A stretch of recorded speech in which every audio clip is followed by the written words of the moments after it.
So, You wanted to record, right? Okay. yeah. Okay. Yes, I please. remembered. All righty. Well, thank you so much for being here.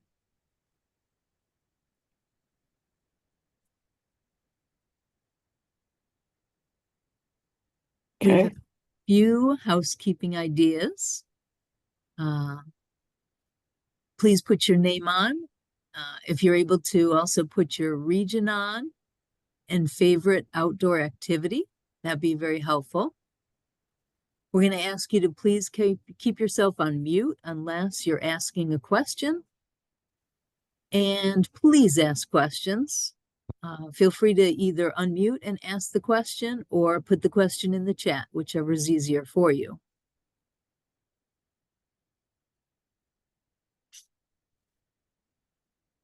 Our mission is to provide a supportive environment where all women can have fun and challenge themselves in a community of women who love the outdoors while respecting the earth.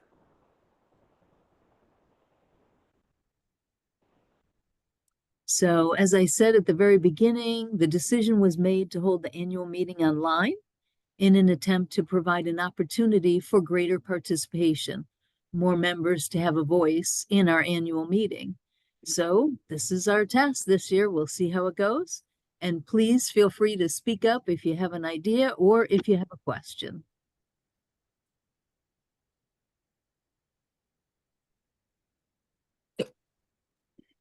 One of the things we do at the annual meeting is we vote on new officers, or new members, I should say, for the board of directors. And we have several people on the slate this year, which is wonderful to have an interest from so many people.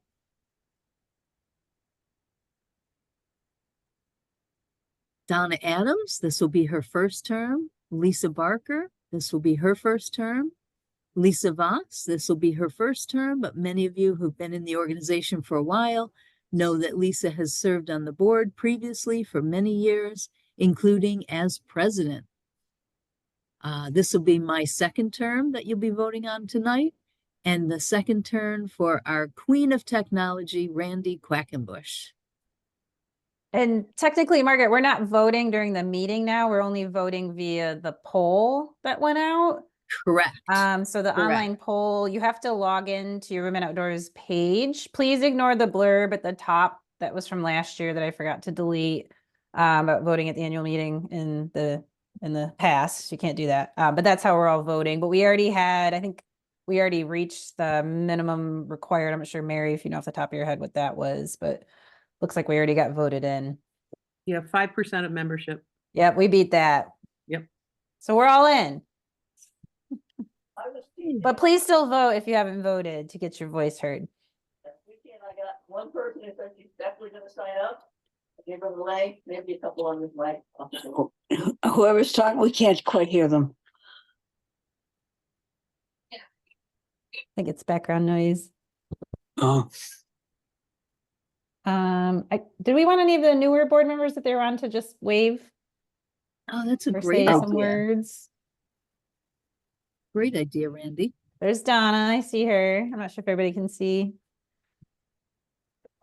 And I don't know if Lisa's on, or if either Lisa's on. I see Lisa. I see Lisa Voss. Great. Can we see everybody without seeing that? I could stop sharing for a second. Yeah, please. Thank There you. we go. So Donna, could you raise your hand and wave maybe so people will see you? Thanks, Donna. Donna Adams. Can you see me? Yep. Mid-Atlantic region, Donna, or Massachusetts? Eastern Mass. Eastern Mass, thanks. And Lisa Voss. Hi. All right. Hi, everybody. And I don't think Lisa Barker's on tonight, but there's our new, and then me. Hi. And Margaret. That is one of our newer members too. So Yeah. Yes. Yes. Very glad that that joined the board. Yes. Margaret, say where you're from, and Lisa Barker, where she's from. So I am from Rochester, New York, and I want to say Lisa Barker is from Finger Lakes region. Off the top of my mind, I'm not exactly sure where in Finger Lakes. Actually, I think Rochester. Rochester. Thank you. All right, we'll go back to the slides. Just did that.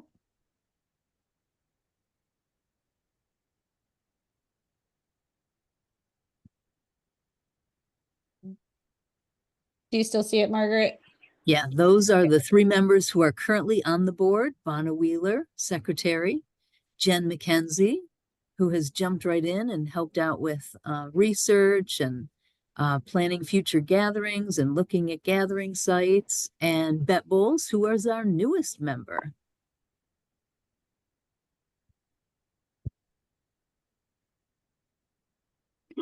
I don't see Bet on the She's agenda. here.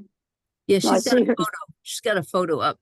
Yeah, no, Yep, I I see see, you, Bet. I see you, Bet. I'm looking for you on the minutes and I don't know where to put you. We want to say a big thank you to our outgoing board members.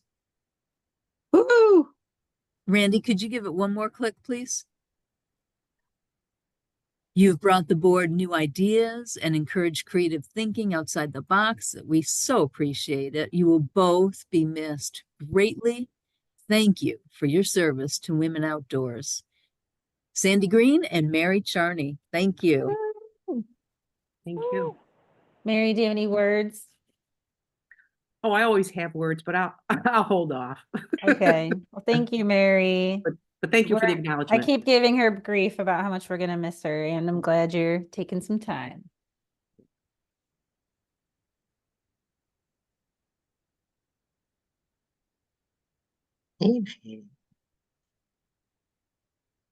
Highlights by the numbers. Hey. Are you still going, Margaret? Or you want me to jump in to do some of the? Yeah, if you want to jump in, Randy, that'd be Sure. great. So that was kind of the business portion of the meeting. We have a couple more business portions, and then we're going to do a couple kind of reports, but we wanted to share out some kind of highlights from this year. We had our largest Craftsberry event of 45 women. So that was great fun. And we'll actually do we'll show some photos from each of these events. Just want to show participation. I think it was our second White Mountains weekend, had 32 women, or 13 women, sorry. Cardigan Lodge, brand new event, drew in a huge crowd, 37. We also, for the first time, did the ACA Level 1 kayak training through the American Canoe Association, and we had 5 Women Outdoors members with Deb and Bonna as well, who completed that class. The gathering, we had 49 women. And then I'll pass it off to Mary with the membership report, but right now standing at 451 members. And this is really cool. Members in 19 states and 2 Canadian provinces. So, yep. So now we're going to segue into membership and treasurer's report, a couple other reports.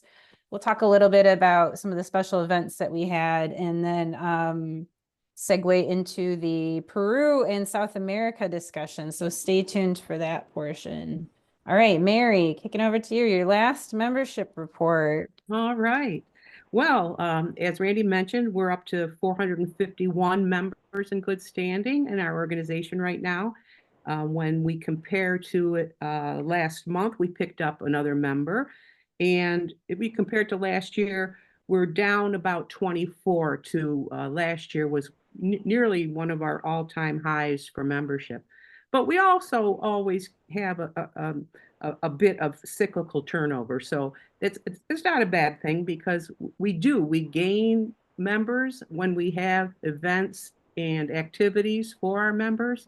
And so that's a testament to the people out there that are leading the trips, organizing, getting things on board, special events especially. When you look at where we're all from, we have, of our 451 members, the little chart there shows you by region. We've got 7 named region, and then 1 region with unaffiliated, which are representative of the women all over the rest of those states outside the Northeast and Mid-Atlantic that are active members of our organization. Some of them are lifetime members, no longer that active. However, they were pivotal in helping us establish this organization back in the day. Lifetime members prepaid dues to the tune of $500 so that there was seed money available to do all the infrastructure that was needed to get this organization on its feet. So kudos to those forward-thinking women all over the country. A couple are out in Washington State, a couple out in California, one in Colorado. So when we say we're 19 states, basically Northeast and Mid-Atlantic, but we have others. And as Randy mentioned earlier too, this year we became international because we've got two of our neighbors from Canada, one in Ontario province and one in Nova Scotia, who are joining us. And I have a feeling they're joining us because of a special event that is in the works that I think will be talked about shortly. I don't want to steal anyone's thunder, but stay tuned for what's coming up next year. So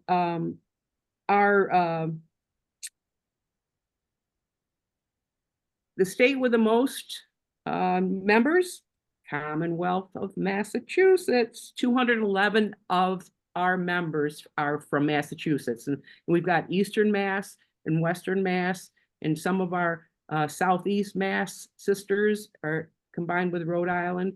So, you know, kudos to Massachusetts. New York comes in number second with a total of 86 members.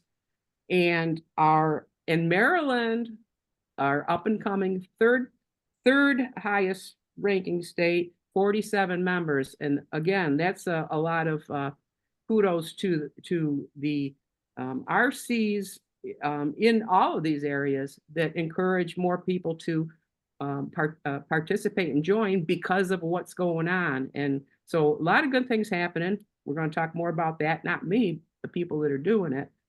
But, you know, how do our members find us? Well, it still is 44% of our members come from word of mouth, a friend telling a friend, hey, do you know about this? I belong to this. You should check it out. That's where we get 44%, the highest amount of our members. Next in line comes Meetup with 22%. And then we have a growing category of women finding us through online search and social networking. So it's you know, relatively new to us to expand our social networking reach, and it's working. So you know, we're drawing in a good number of members that way. So I think we can say that we have a successful amount of members. We could always love to have more. So if you've got friends that haven't heard about us yet, let them know. And the thing when we get new members is we find ways to have more events. So that keeps new members coming in and keeping our current members happy. So that's pretty much what I wanted to say about our membership report. And so if we're good with that, I'm good with that. Can you guys still see my screen? I feel like some people can see it in one way. It's still up. Okay, cool.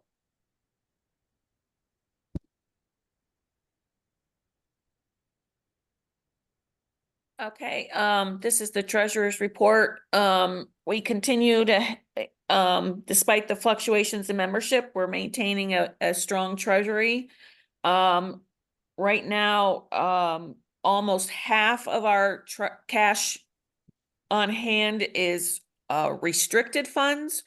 And that means that a portion is about a third is in a CD, which we opened last year to try to earn some additional income through interest.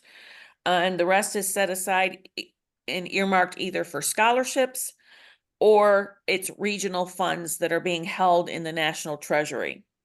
So for all those RCs that are on, you have funds available to use for your region to, you know, hold events or whatever is necessary. the board is making a concerted effort to budget more funds for leadership development.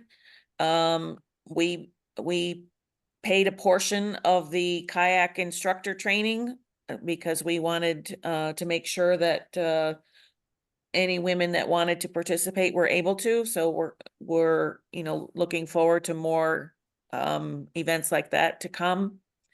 Last year, for the calendar year 2023, which was our fiscal year, the organization had a net revenue loss of $1,874. And as of August 31st for this year, we have a net revenue gain of $1,239. And we still have a few more months to go. So, but we're holding our own.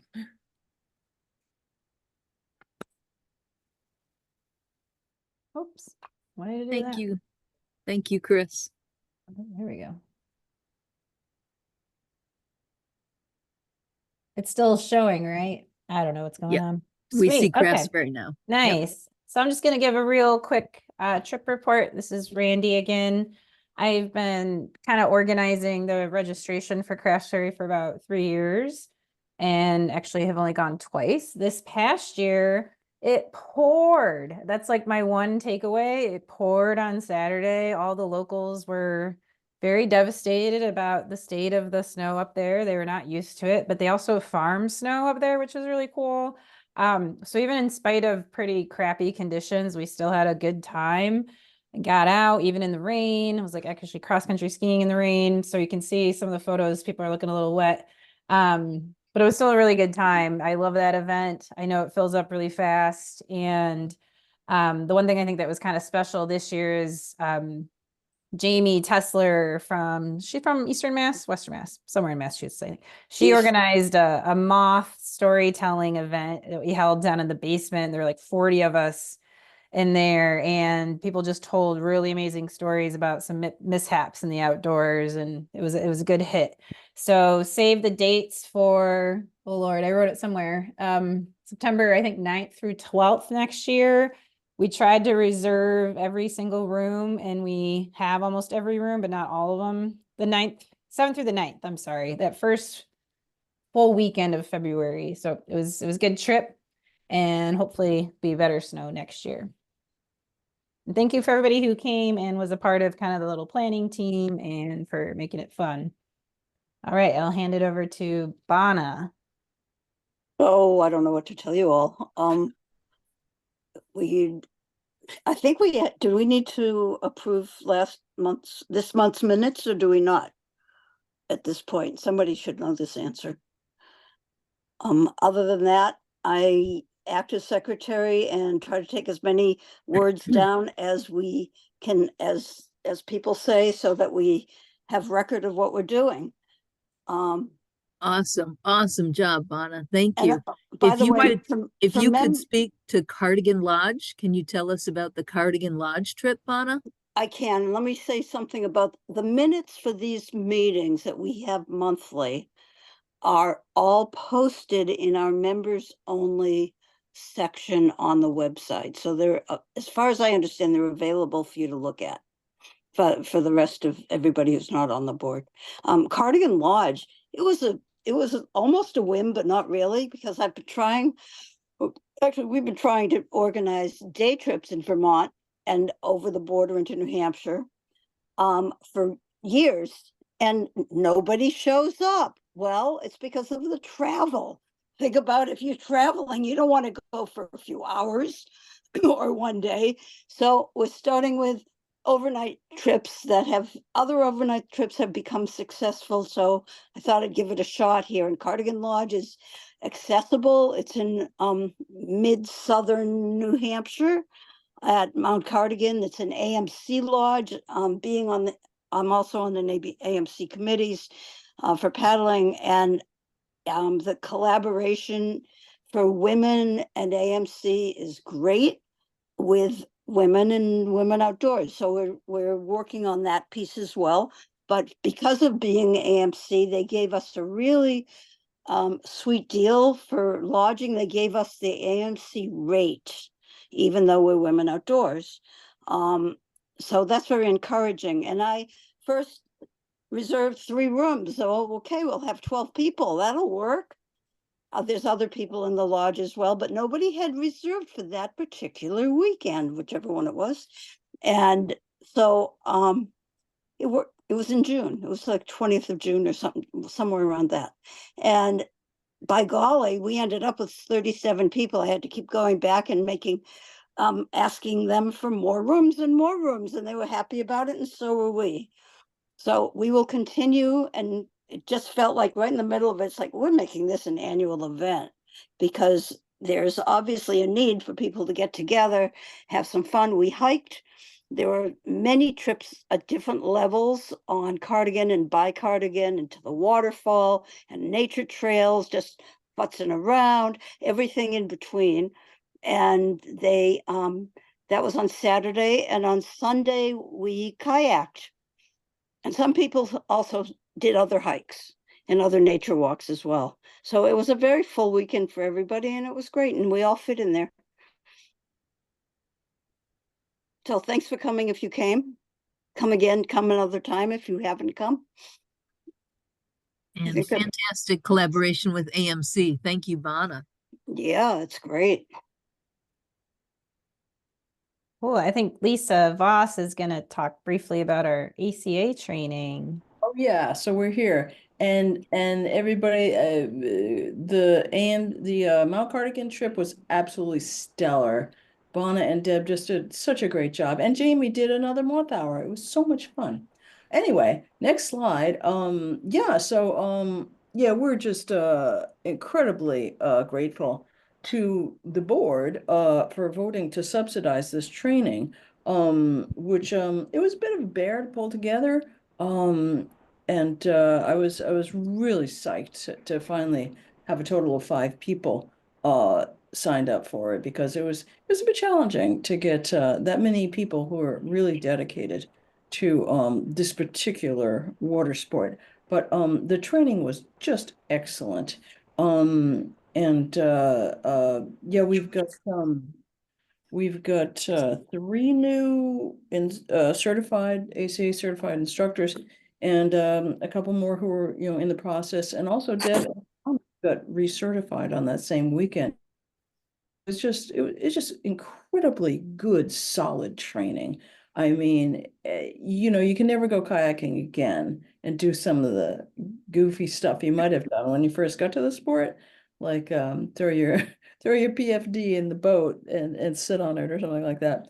But safety and paddling skills, it was just a very, very good weekend of training.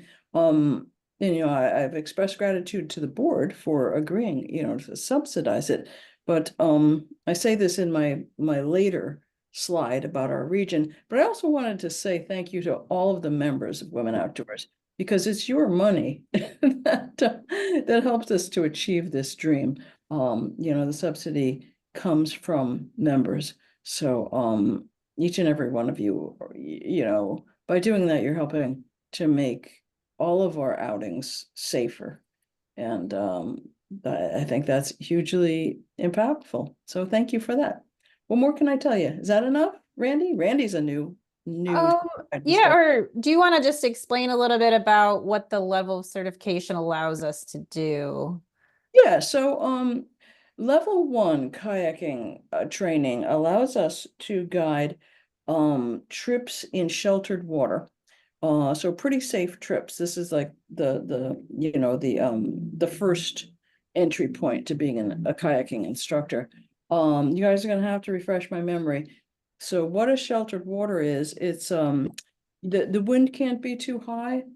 So it's like, I think 5 knots, below 5 knots, which is about like 6 miles per hour, if I am not mistaken. And you have to be in water with not a lot of current or chop, so pretty calm waters. Each of us is allowed to handle 5 students at a time at this level. What else? Randy, Heather, I know you're on. Well, the call. we can teach the class, so we can teach all those basic skills now, and then Right. we get credit. We And they have a very complex instructor system through the ACA and their website and stuff. Yeah, so we can lead. I misspoke. Thanks for that correction, Randy. We can lead trips of more than 5 people each, but when it comes to instructing, we can give basic paddling instruction to a total of 5 students per instructor at this level. So Heather and I will be leading a trip in Rhode Island in 2 weeks. And it's like, oh, okay, so I'll be certified by then. I'm just waiting for my CPR training. You have to have first aid and CPR certification to officially get your ACA certification. So, but by then I believe that Heather and I will both have checked off all the boxes. And so I said, well, we can have 10 people. Not that we're going to be instructing per se, but if need be, we can do that. And I just think it's really great because one thing I've learned from being mentored by Bonna and Deb over the years is that people show up and they don't really know how skilled they are. And they don't really know things like, is your PFD secure if you can raise it above your chin, which is not. And they get exhausted from paddling with their shoulders and their upper body instead of twisting with their torso. And it's just so gratifying to be able to kind of like spot that kind of thing and be able to help people to just have a more safe and a more enjoyable, less exhausting trip. What else? What else, you guys? Heather, I know you're on the call. Heather was certified. I am on the call. So, yeah, I really wasn't thinking about teaching at this stage in the game. But what I really feel good about is I feel much more confident with my strokes and the rescue. Thank you, Deb W. It's just everything. I feel like I am going to be a safer that we're all going to be safer being out there. And that's, I haven't felt that way for a while, so I haven't really been leading kayaking trips. So that feels good. I know we're still going to be, limited to the level 1, but I feel like we'll be doing it the best way possible. Yeah. So anyways, that's my 20 cents worth. Yeah, thank you so much for bringing up the rescues. I mean, I myself, when I was first kayaking, I would go out by myself, and I had never attempted to get back into my kayak if I flipped out. And in retrospect, it's like, what was I thinking? So we did get a lot of practice in with rescues, self-rescues, assisted rescues, pushing. Towing. We all got done with this, and we all said, okay, we want a tow belt to put I just want to chime in and say, I think it's wonderful that you've organized this for our members, and I think we want to try to duplicate this in the future. And this is just one more example of how we want to have our members benefit by training sessions like this. So before we go on to the next in our meeting, I just want to say thank you so much, Lisa. Appreciate it so much. My pleasure. Couldn't have done it without. Thank you. And we got to stay at Bonna's off-grid homestead, which Yep. Yes, That's we great. did. Thank you. Our You hosts. guys are great. Yeah, and they turned us on to the best instructor there is, as far as I know. Just an incredible instructor. And I love the idea. Thank you so much, Mary, for putting it out there. The idea of keeping this going and doing it again.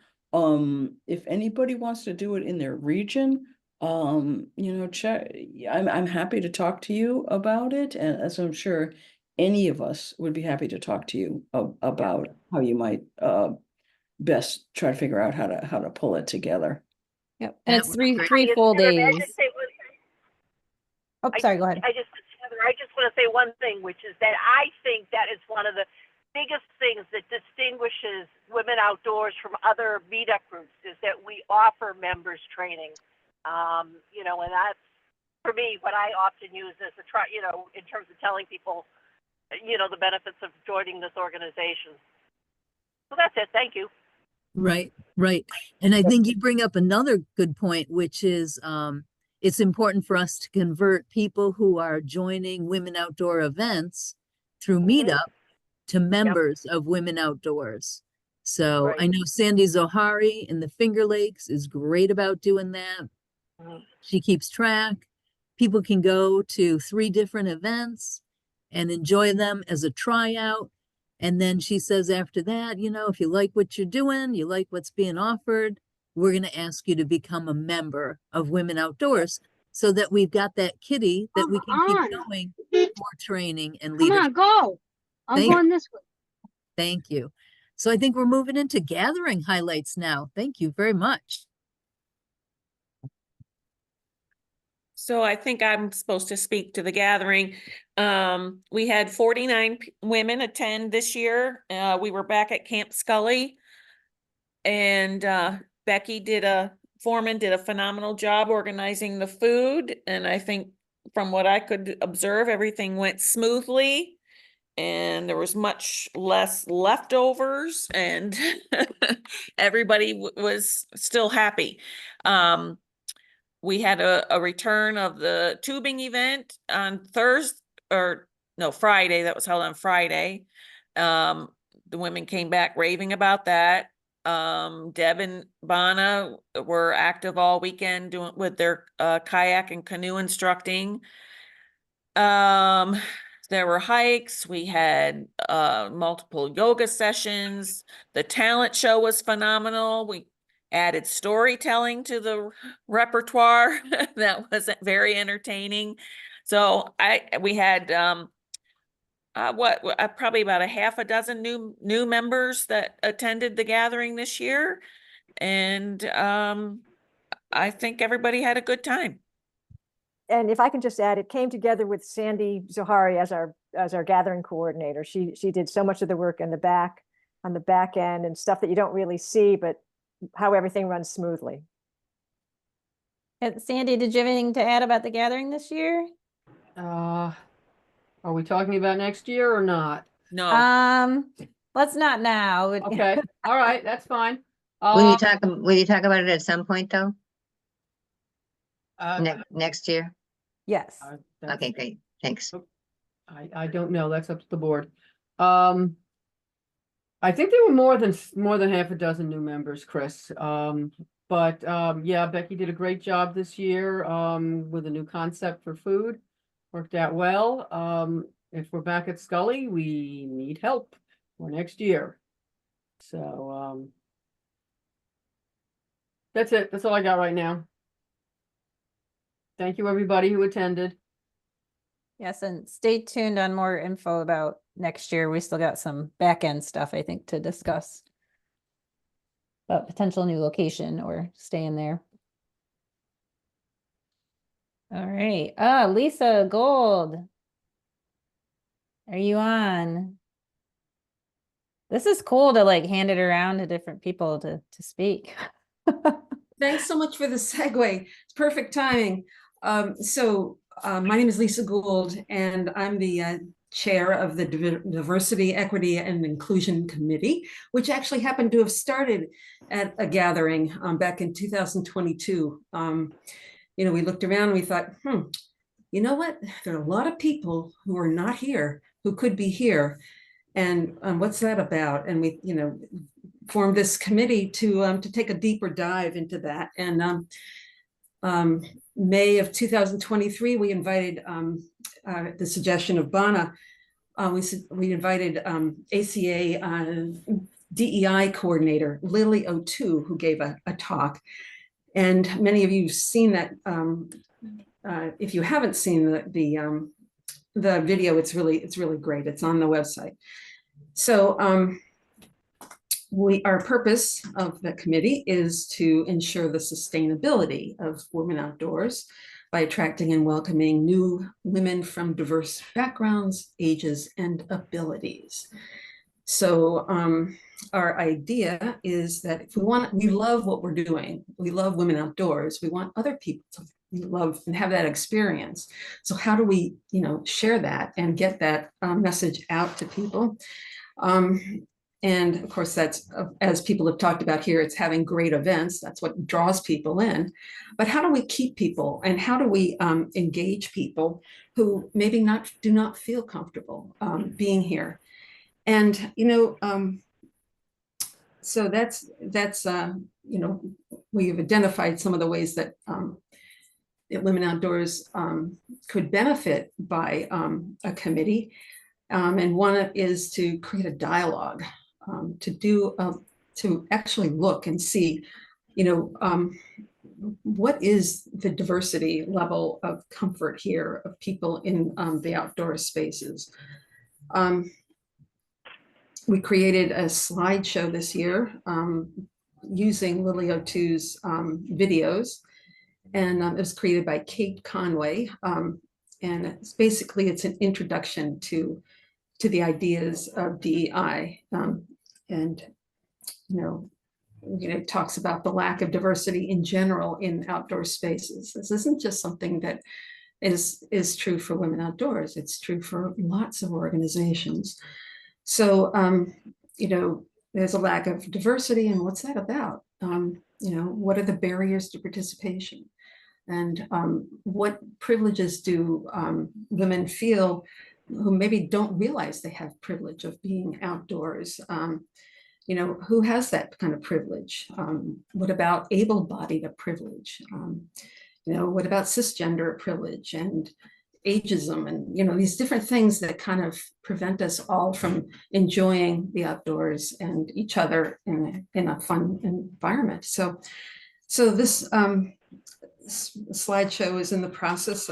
Lily is looking at it, and hopefully we'll let it give her blessing. We really did not want to do it with, it's got her videos, it's got her words. She's like all over this.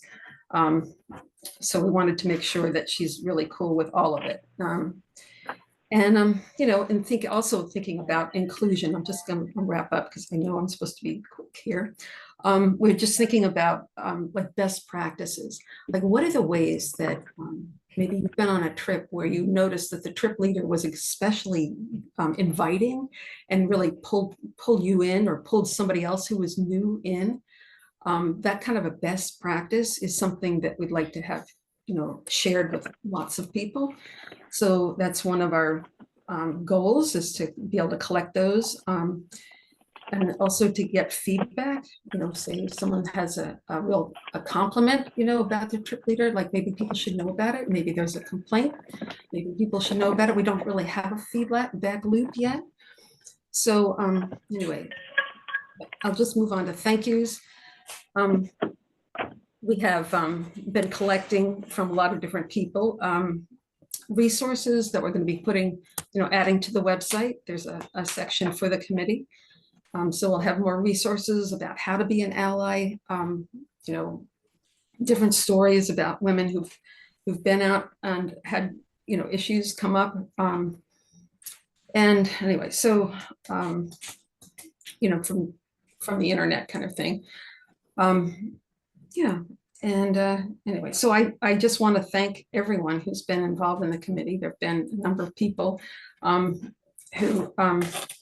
but then the people who are still involved include myself and Angie O'Done, who's from Mid-Atlantic, Kate Conroy, who's from unaffiliated, Beth Sangri and Robin Stone, who were both from the Eastern Mass groups region. And I also want to thank, Mary Charney, who was very helpful in giving feedback to us about a couple of different projects.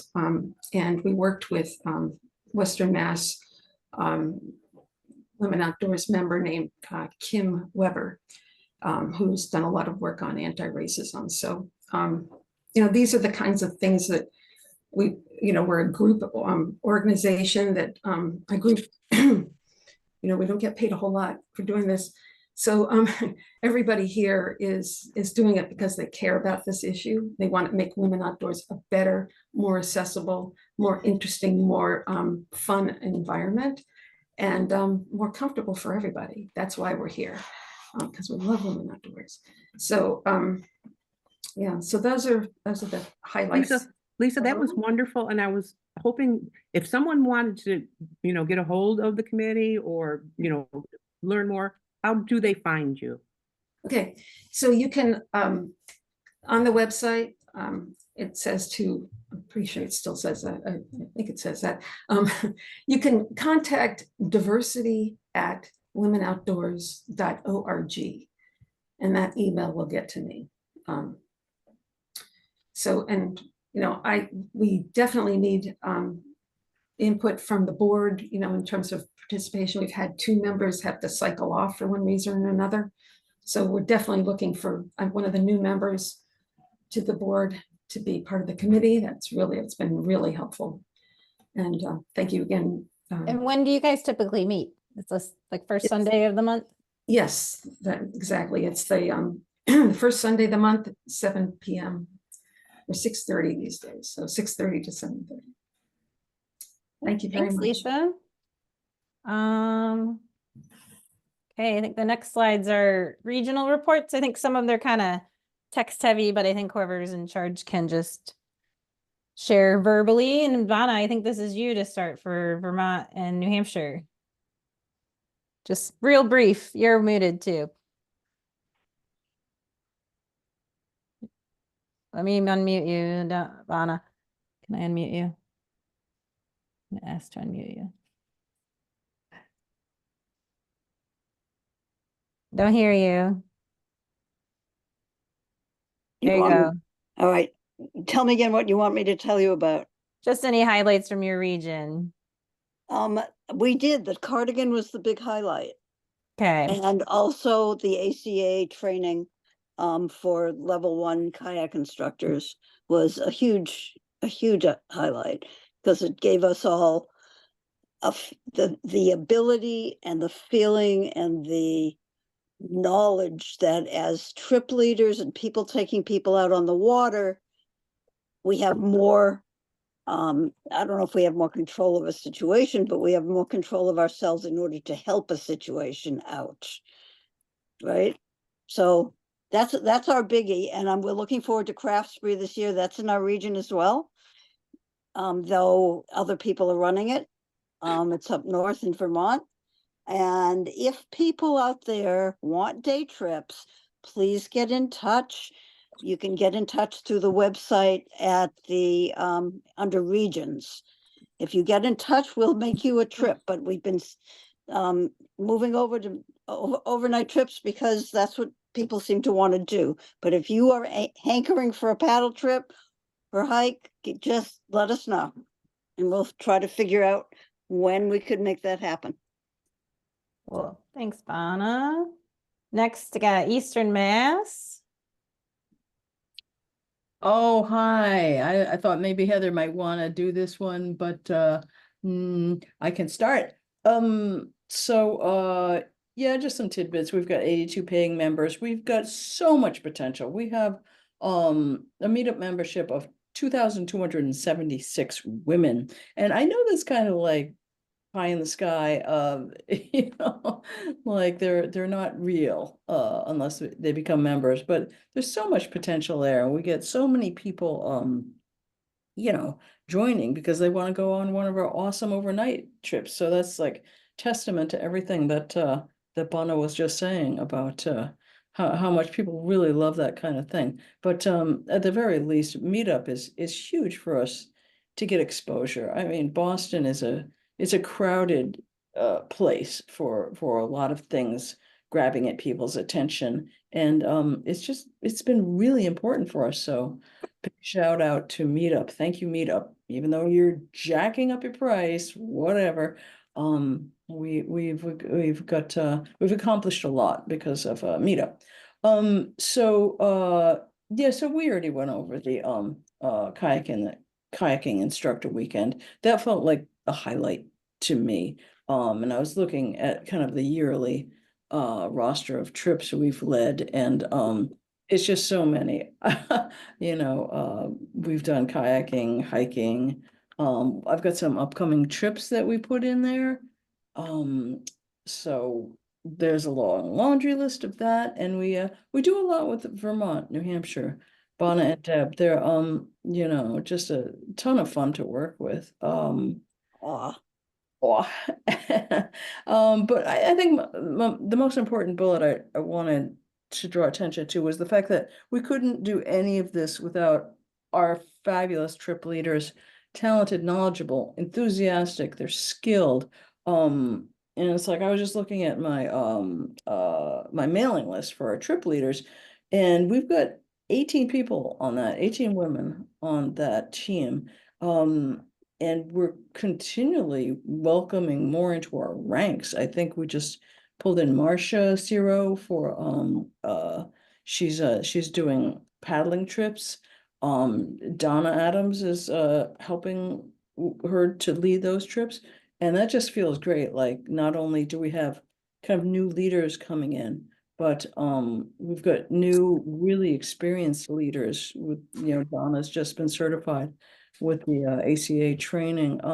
So that just feels really good. So I just wanted to say thank you to any Eastern Mass trip leader who is on the call tonight. that's nice. We really appreciate everything that you do very much.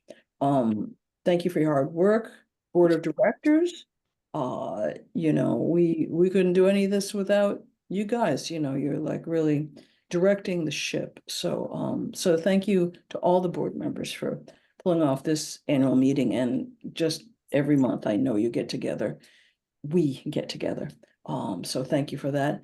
And once again, everybody who's joined has paid fees, and those fees go to things like the training, like the kayak training. So, and I'm going to be getting my first aid wilderness first aid recertification this coming weekend. So I have all of you to thank for that, for the support you give members. Every one of us gives that support to each other, and that's why it's such a great organization. So thank you. Cool. Can I pitch in just one more add-in that I didn't say? Randy, is that okay? We're running a trip next weekend, a kayak trip. It's an annual. I've been doing it for about 20 years, or at least 15 of them. And it's a great trip on the Connecticut River. It's about a third of the way up from Mass border to the top. It's the Upper Valley.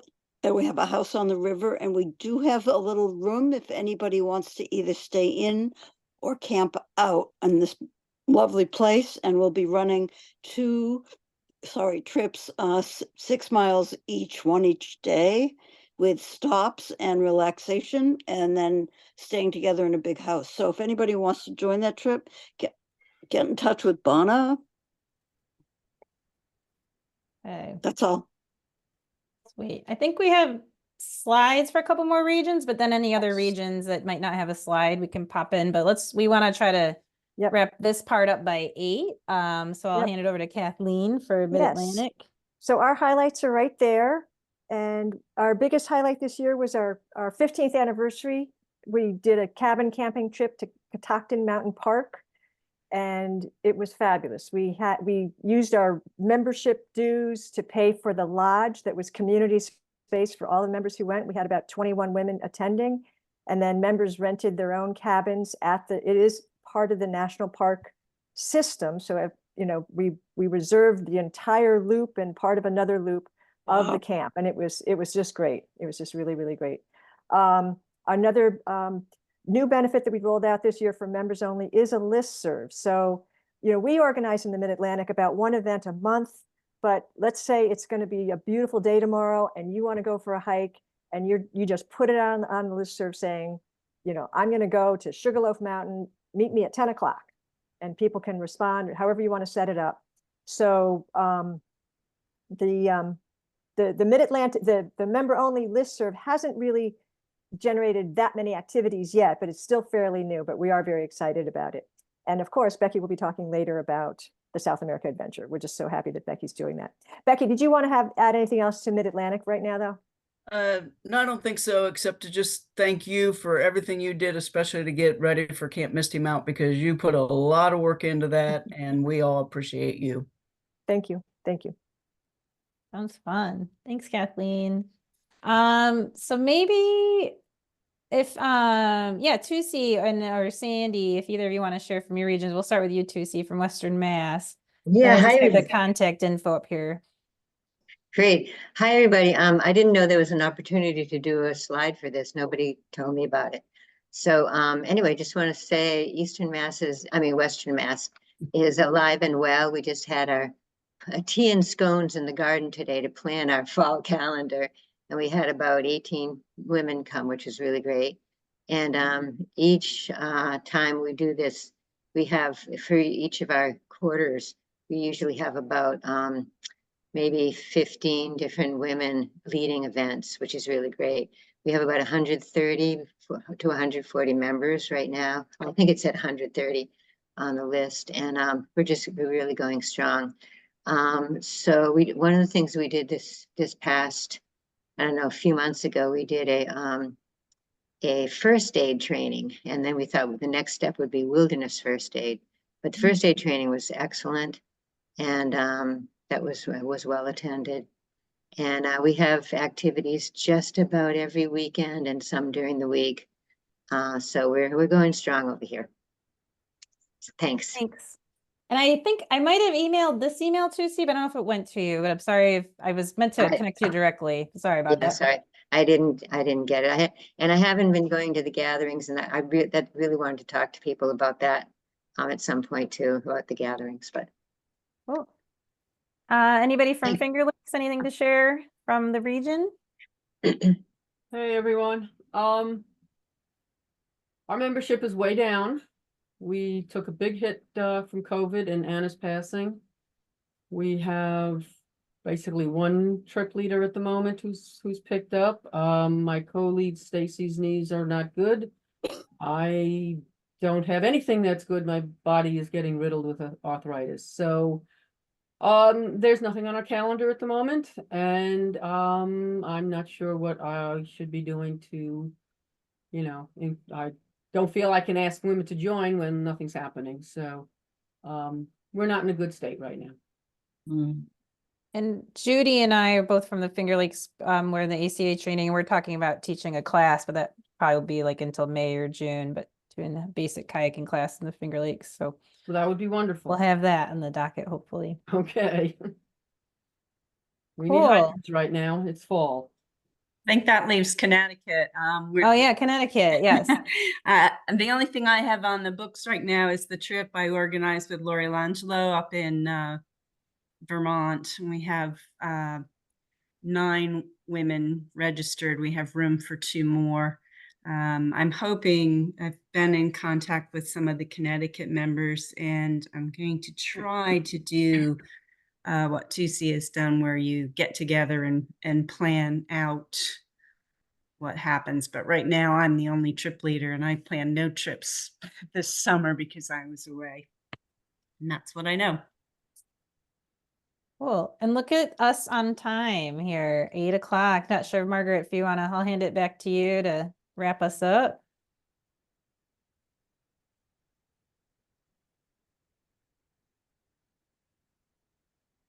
Sorry about that. It took me a minute to get to my unmute. Sorry. So I want to thank everybody who made it a priority to join the online annual meeting this evening. Truly appreciate your interest and willingness to get online and be a part of it. I know there are some questions about the gathering and the location for next year. If you are interested and you were not at the gathering we had an opportunity for people to sign up to join a committee that would be talking about the gathering 2025. If you have not signed up yet and you would like to be a part of that discussion, I'm going to ask you to put your name in the chat and indicate that you'd like to be part of the discussion for the gathering 2025 discussion. so that we're aware of that and we can include you in that. And now I'm very excited to present Becky Foreman and Chris Mujica, who have, Becky has been working to get another trip to South America planned. So I'm going to let her tell the details about that. And I had the good fortune of traveling with Becky and Chris to Peru a couple of years ago, and it was great fun. So if it's something you can do, I strongly encourage you to join the trip if you're able. Okay, so first let me check, can everybody hear me? And can everyone see the slide that's on the screen? Okay. So back in 2018, I had the opportunity to visit Machu Picchu, which had been on a bucket list of mine since I probably saw a picture of it in like 5th or 6th grade geography or history class. And then every time I mentioned that I'd been there, people would say, oh, that's on my bucket list. And so then I got to thinking about it. You know, I bet there's a lot of people, women and women outdoors, that have that on their bucket list too. So I started planning a trip to Machu Picchu and putting the information out there. And quite a few people at the gathering, I think in 2019, expressed interest. I came home with a list of, I don't know, more than 20 people, I think. And then COVID happened. And so it kept getting delayed and delayed and delayed.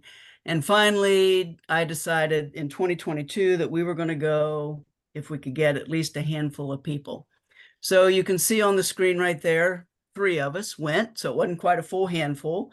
But Chris, who spoke earlier, the treasurer from our board, is there in the green shirt. The bottom corner is our president, Margaret, and I'm in the center in the blue shirt.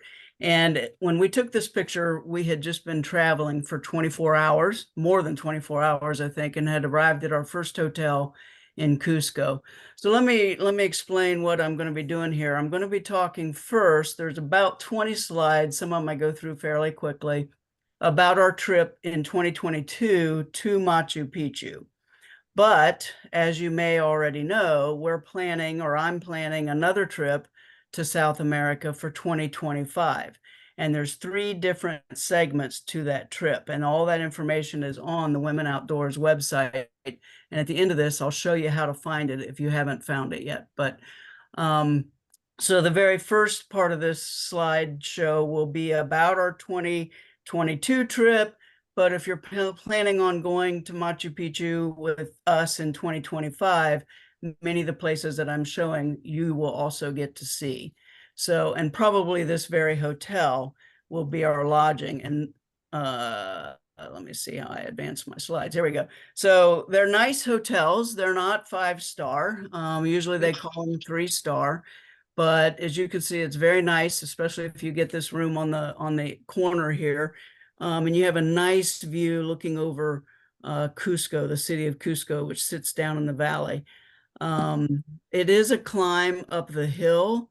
So I put this slide in, and as Chris pointed out during the gathering when I was showing the slides, this is at the end of it, so this doesn't even show it. But people always ask me on these trips, you know, how much walking will there be?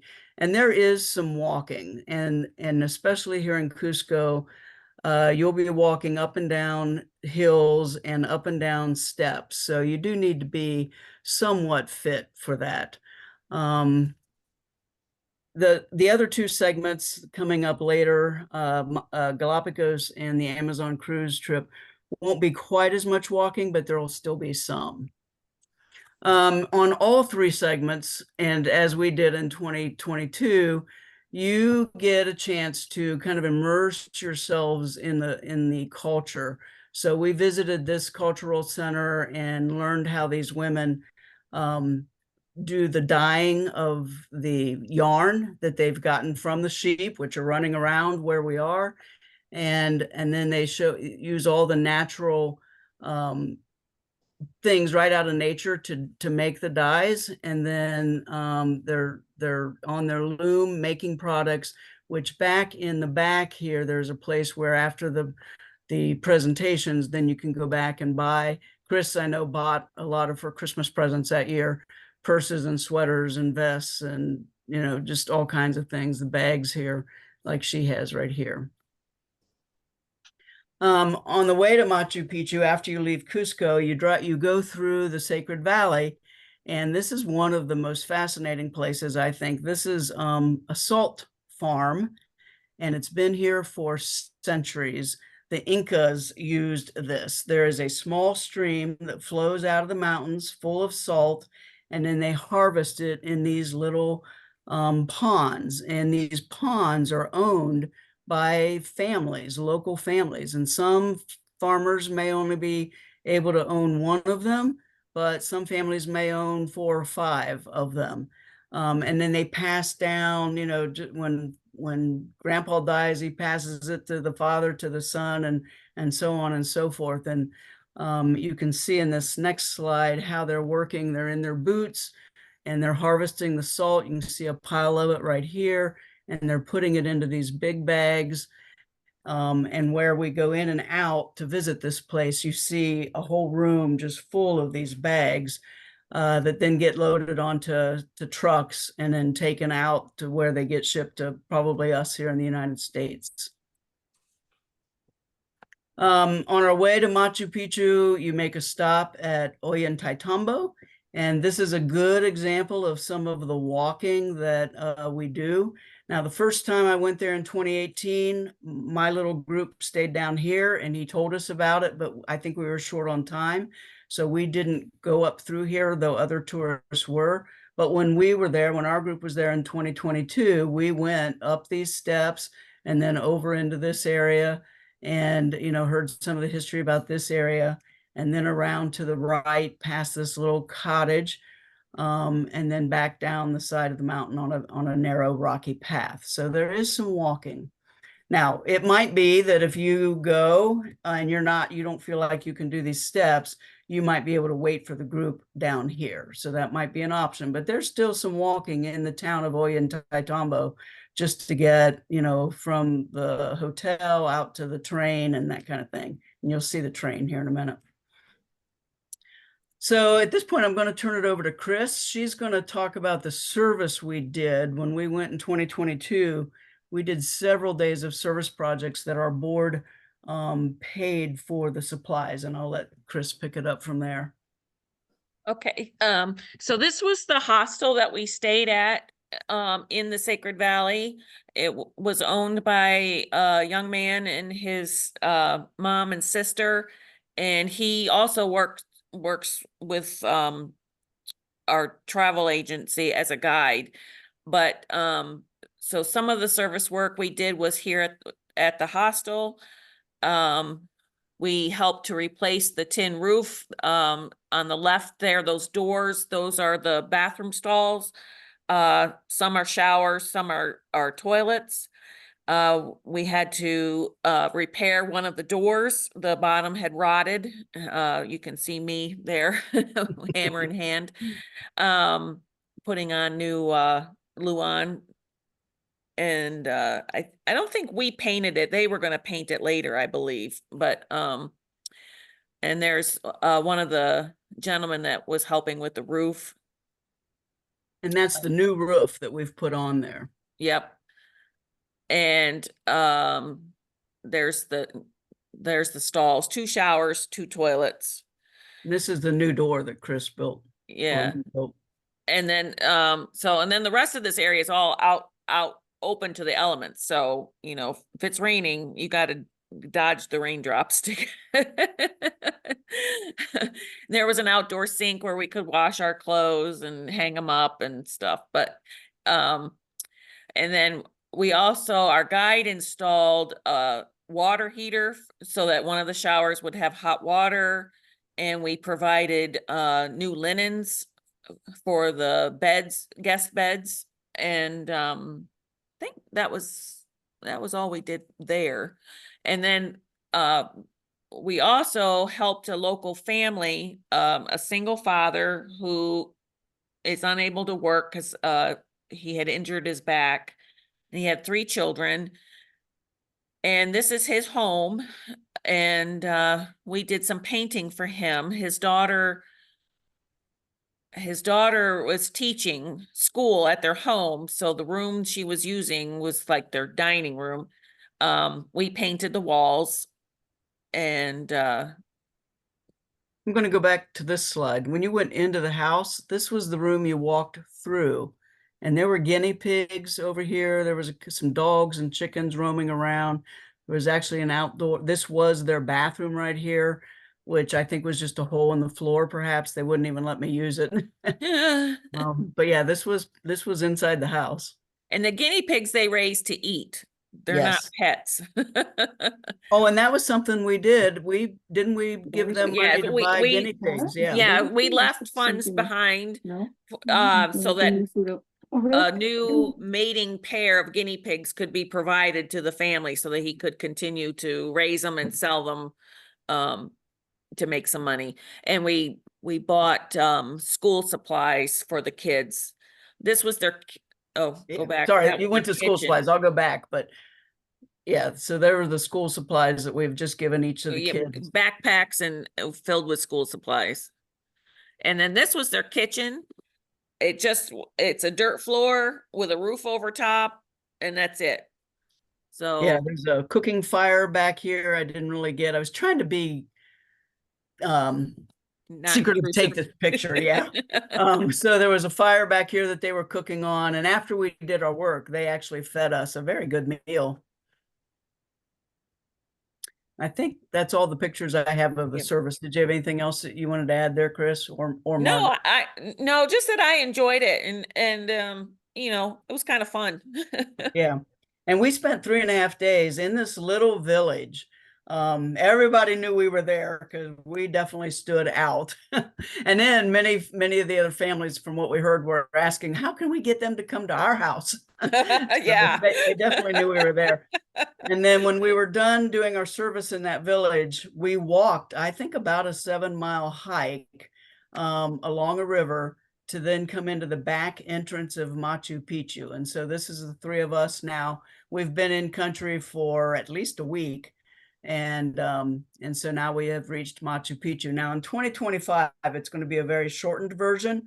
The group that goes to Machu Picchu is like 5 days, 4 nights. So you'll land and you'll go to Cusco. You will go to the salt farm and the cultural farm, but then you go out to Machu Picchu, and then on the way back, I think you have a dinner or lunch with a local family. So there's Machu Picchu. The agency that I work with to set up these trips is named Adios Adventure Travel.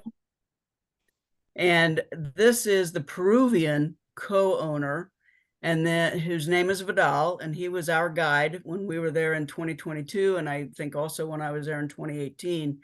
The American co-owner is a friend of mine from high school, so I've known her for more than 50 years. Her name is Jackie, and you'll see a picture of her in the very last slide. So he mostly recruits and trains the guides, and sets up the local itinerary. She works in Virginia. She owns a home in Virginia Beach and has an assistant, and they do all of the logistics as far as flights and registrations for these trips, etc. We do take a train from Ollantaytambo out to Aguas Calientes, which is the town at the base of Machu Picchu, and then bring a train back. And as you can see, it was still COVID. We were really lucky when we were at Machu Picchu because it had been closed for COVID, had just reopened, and they were only letting in a limited number of people each day for safety reasons. So it's not very often that you can go and get pictures at Machu Picchu and not have very many other people in your pictures. And we certainly had that in 2022. As I said, on your way back in 2025, you'll be able to stop and have a meal with a local family. Adios Adventures sets that up, and they pay these families, so it is an income for them. What this family had done, now this was my 2018 trip, these potatoes and the chicken was all cooked in a hole. In Girl Scouts, we called it a bean hole. So they dug a hole, built a fire in the bottom of the hole, and then threw the baked potatoes and the chicken wrapped in foil into that hole, and then covered it with dirt and straw and water to steam it, let it go for about an hour. And so now he's cutting it up and preparing to serve us here. So in Ollantaytambo, this is the lodging that I stayed in both times that I was there. So I put this in just so you can kind of see that they are, you know, like 3-star hotels. They're comfortable rooms. They're basic, but they're comfortable. Almost always you have an in-suite bathroom, and there is a breakfast included in your stay. And this one in particular has just beautiful, beautiful flower gardens all around. So this is the itinerary for the upcoming 2025 trip, Machu Picchu. I took this right off our Women Outdoors website. There's much more detail on the website as far as cost, etc. But I just wanted to show that, you know, we'll be flying down there. If you're going to do it segment 1 on June 28th, you fly into Lima. You'll have a few hours at the Lima airport. There is a hotel right there. You can stay a few hours or the night at that hotel. And then the next morning on June 29th, you fly from Lima to Cusco.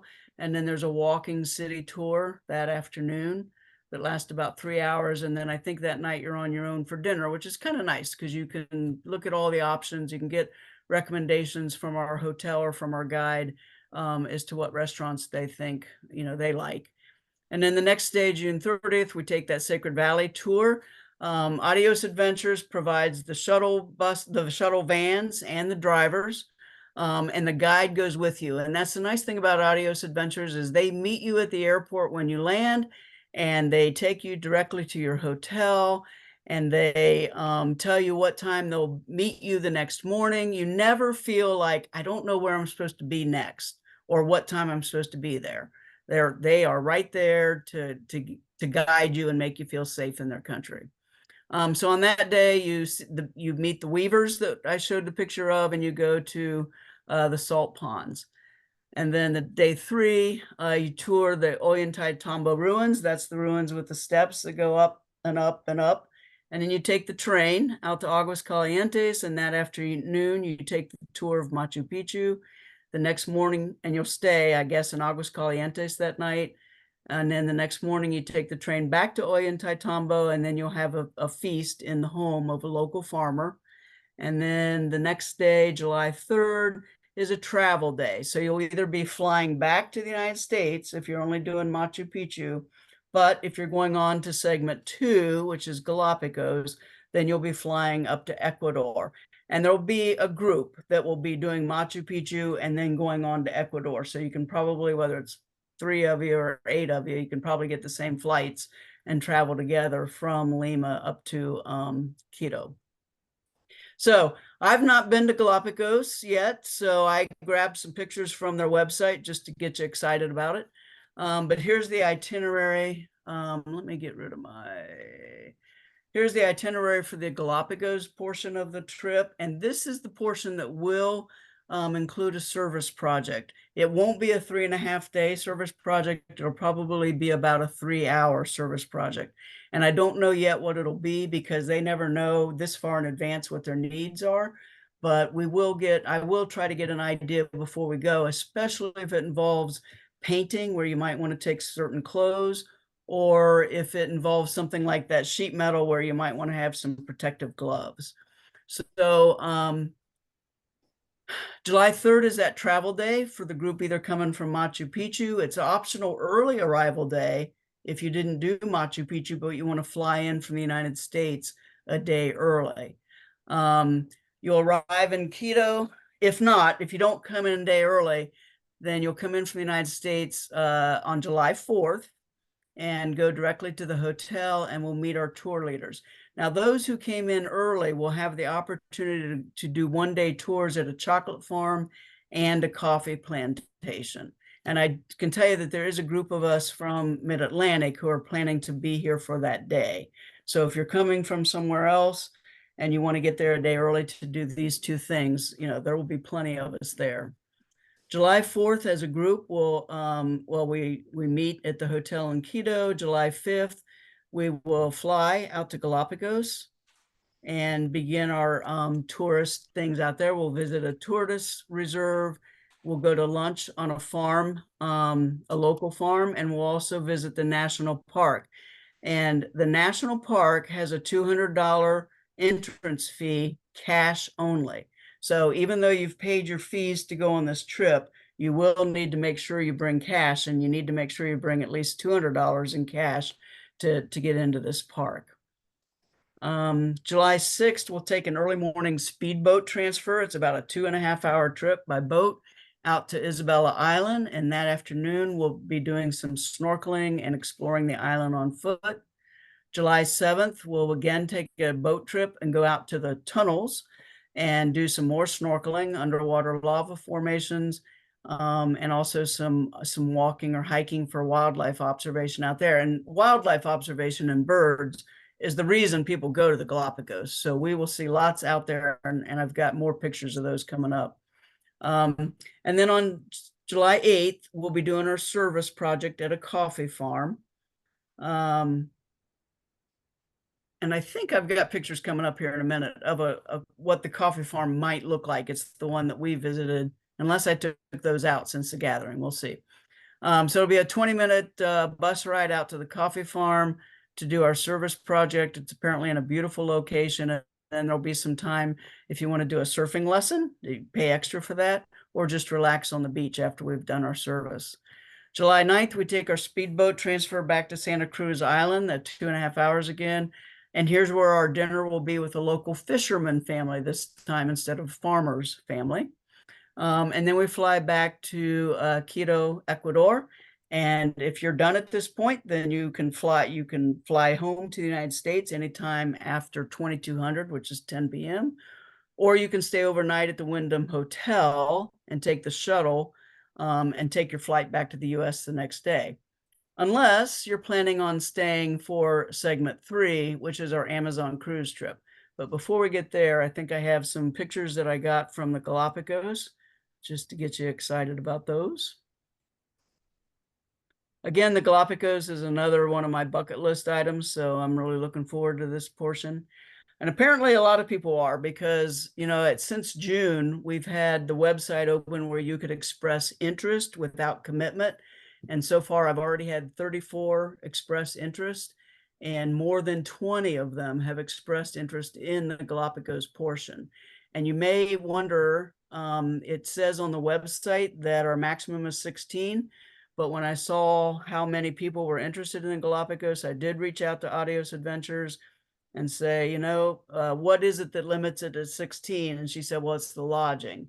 And so she made some phone calls, and we think now we're going to be able to access 2 hotels, several vans, several drivers, and be able to take up to 28 people if we need to. Now, I know that of the 34 people, not everybody is going to put down a deposit and go on this trip, but I do want to try to be prepared to take more than 16 if we need to. Snorkeling will be, you know, as you saw on the itinerary, twice out there at on the Galapagos. So more Galapagos pictures. And then this is a farm that Chris and Margaret and I visited when we were in Peru. So I put this in here just to kind of show you, you know, when we say we're going to do service at a coffee plantation or a coffee farm, it might be, this is a coffee farm, and they own the hillside, the mountainside, all up in here. And in fact, when we got here, there was no one around because they were up there picking coffee beans. And we hiked up the trail and we found them up there. As you can see, they have some modern conveniences, but around on this back corner, there was the remains of a hot coal fire where they had fixed their breakfast early that morning before they went up to pick their coffee beans. So after they've picked their coffee beans, they run it through here to shell the beans.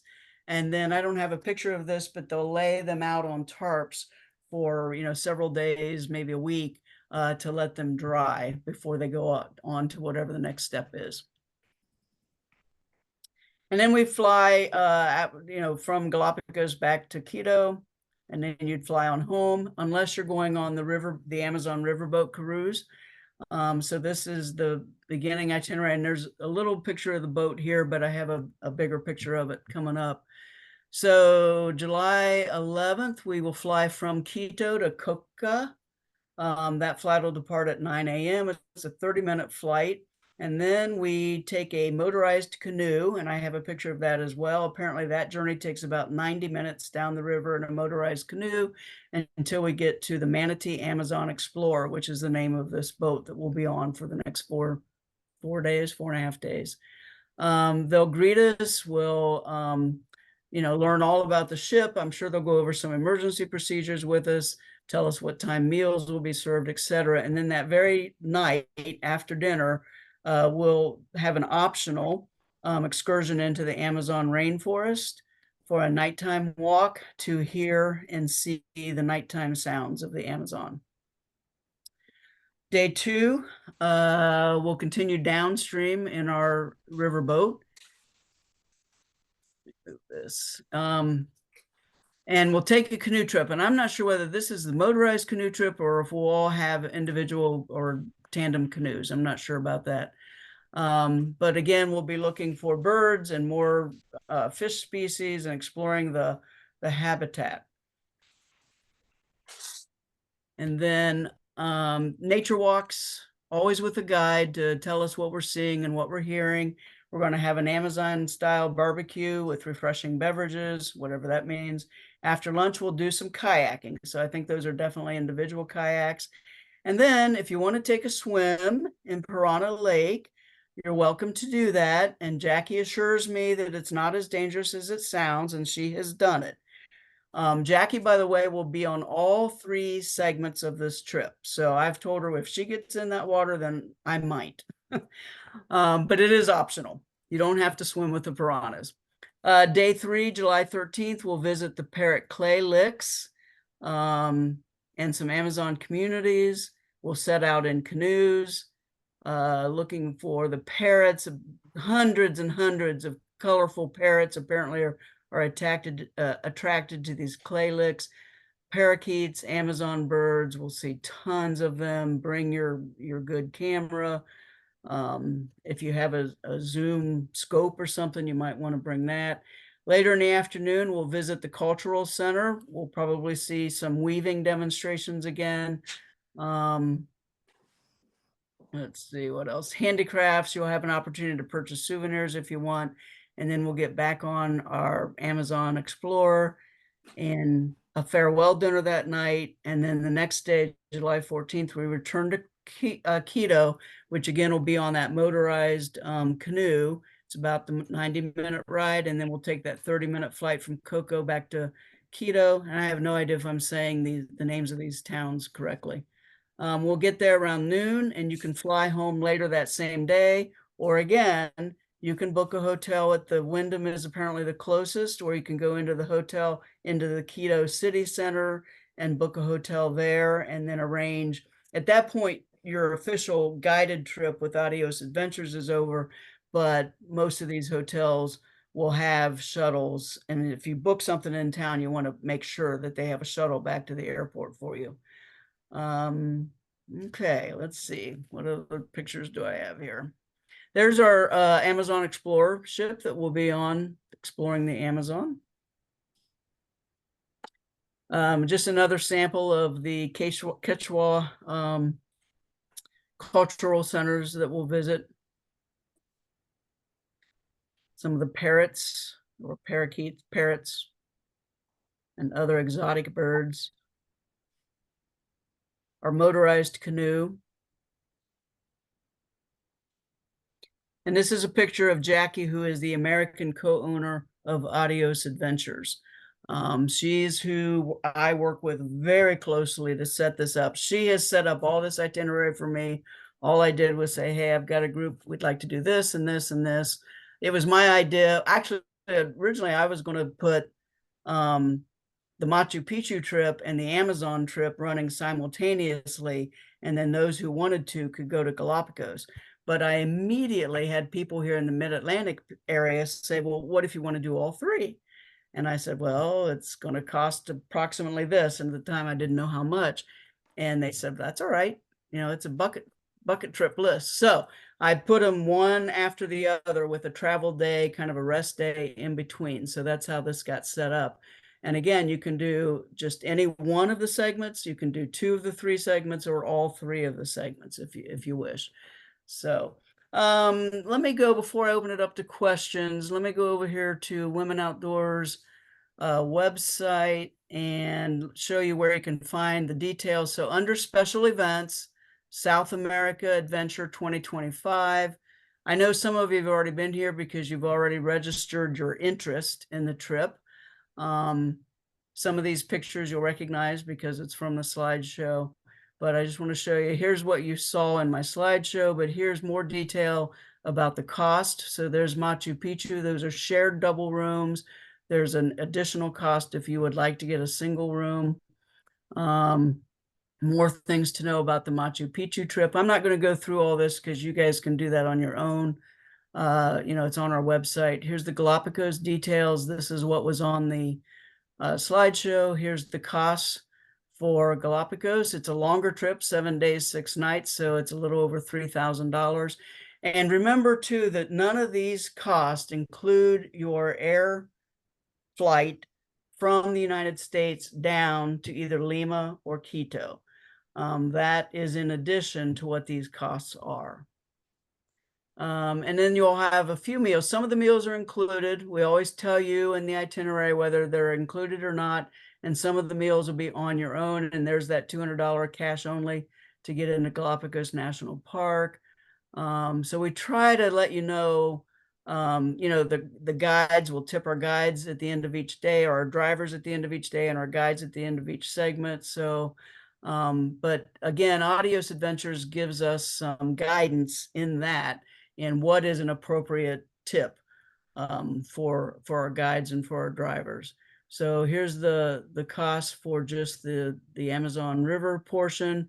Standard double cabins or deluxe double cabins. I don't think there's any single cabin options on the cruise or on the Amazon River trip.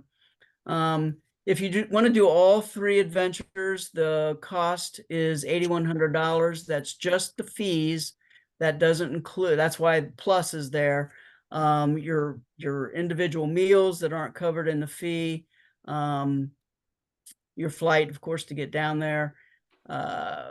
Tips, souvenirs, etc.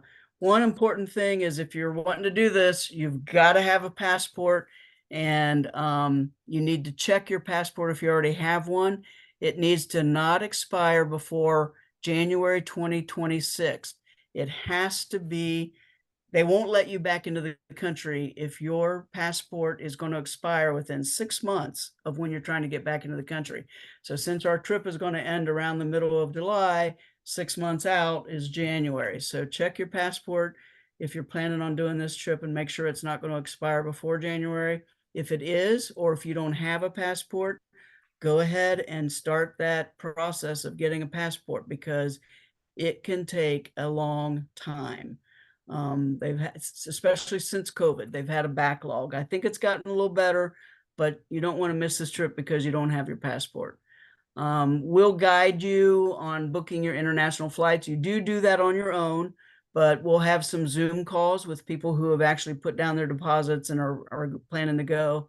We'll give you some guidance on international flights and airlines and recommendations, tips, etc.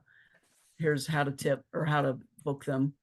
Oh, this is once you get into, because you have to book your flight from Lima out to Cusco too. So expression of interest, I've asked everyone who thinks they might be interested in going to express that interest by October 10th. I will tell you that after October 10th, you won't be able to express interest anymore on the Women Outdoors website. You would need to contact me directly. And then the first deposit is going to be due December 10th, and it's going to be 30% of whatever your total is. And of course, your total is going to depend on whether you're doing segment 1 or segment 1, 2, and 3, or whatever combination. You got to add that up and then figure out 30%. And we'll send you a link, because you make your deposit directly through Adios Adventures. Here's a little bit about fitness and health. I talked a little bit about that as I did the slideshow, but you can always, we will have Zoom calls and we'll answer that question in more depth. And Jackie will come on to a Zoom call with us. She's been down there many, many, many times. And like I said, she's going to do all 3 of these segments with us. So we're going to have the owner of the company traveling with us. All right, so I'm going to quit sharing, I think, if I can figure out how to do that. And see what questions we might have.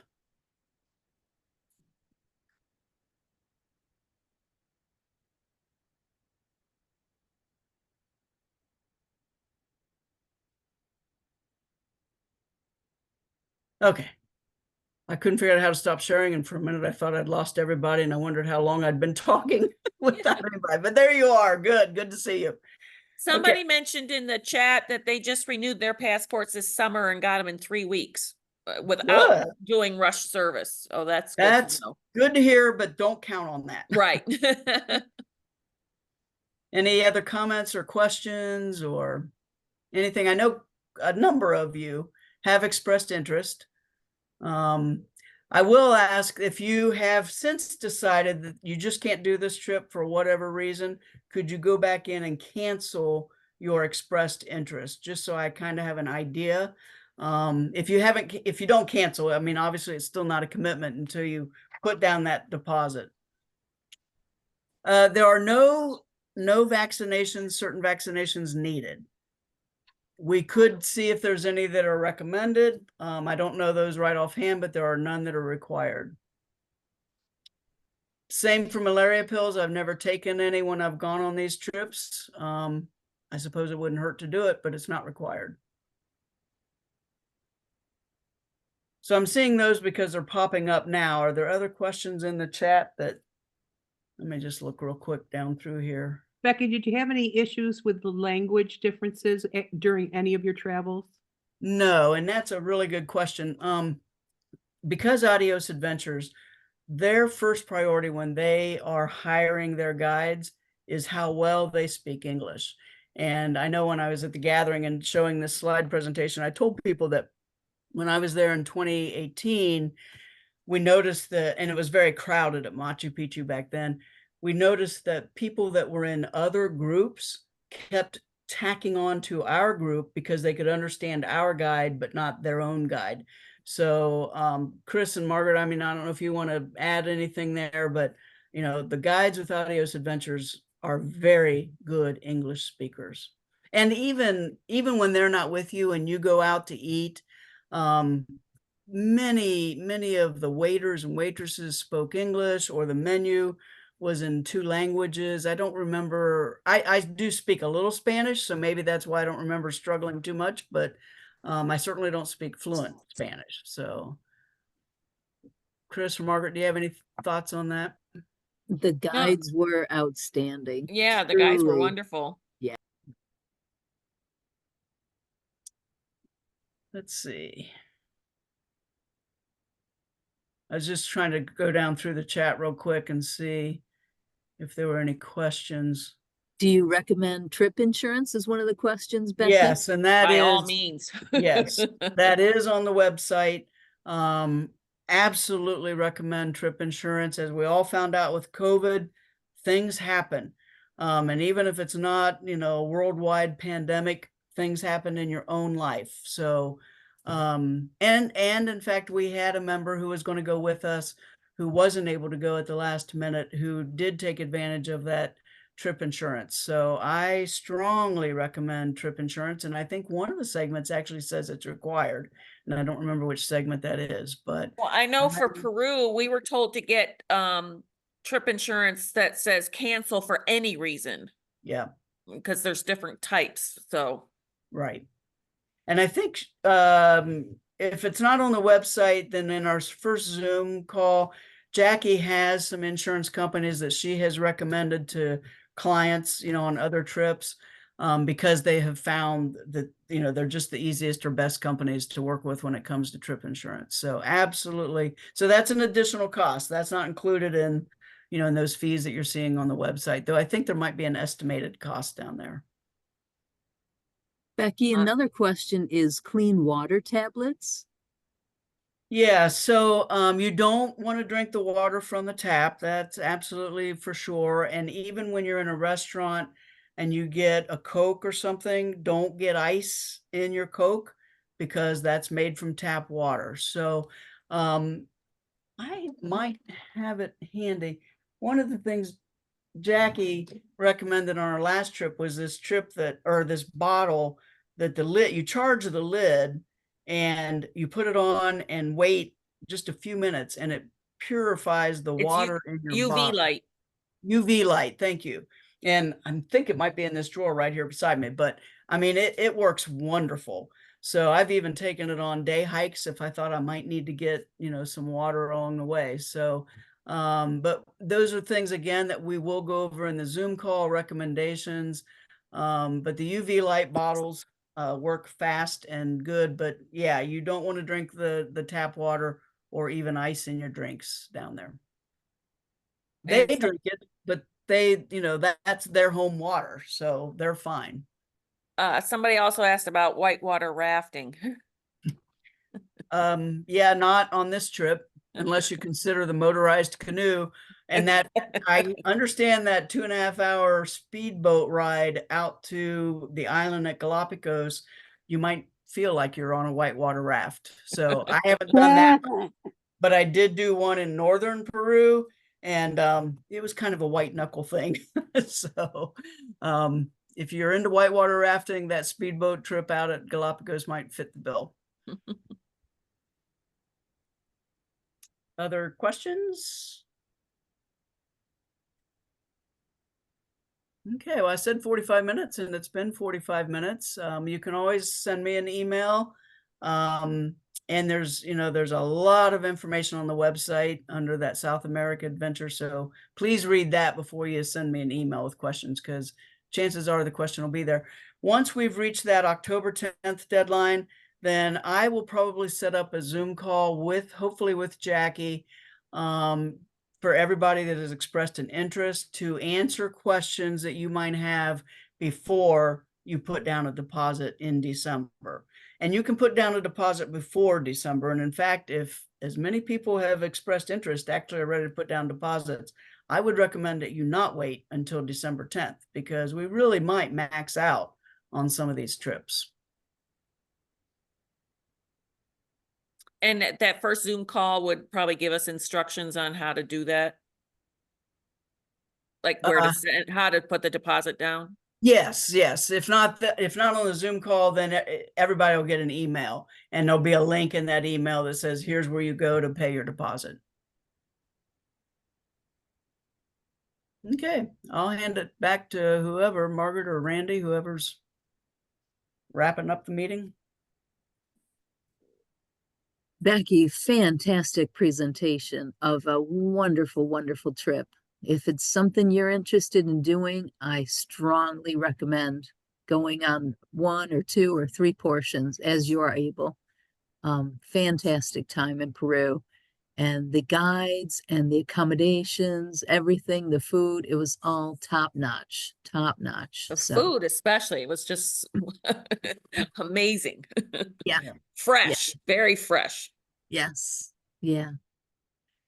So thank you so much. We really appreciate everybody participating in the online meeting. And Becky, thanks for the wonderful presentation and for scoping out a future trip 2025. Appreciate Thanks for it. asking me. You bet. Thanks for everybody's time and attention tonight. Randy, is there anything you'd like to say? All right. Thanks, everyone. Thank you all. Have a great week ahead.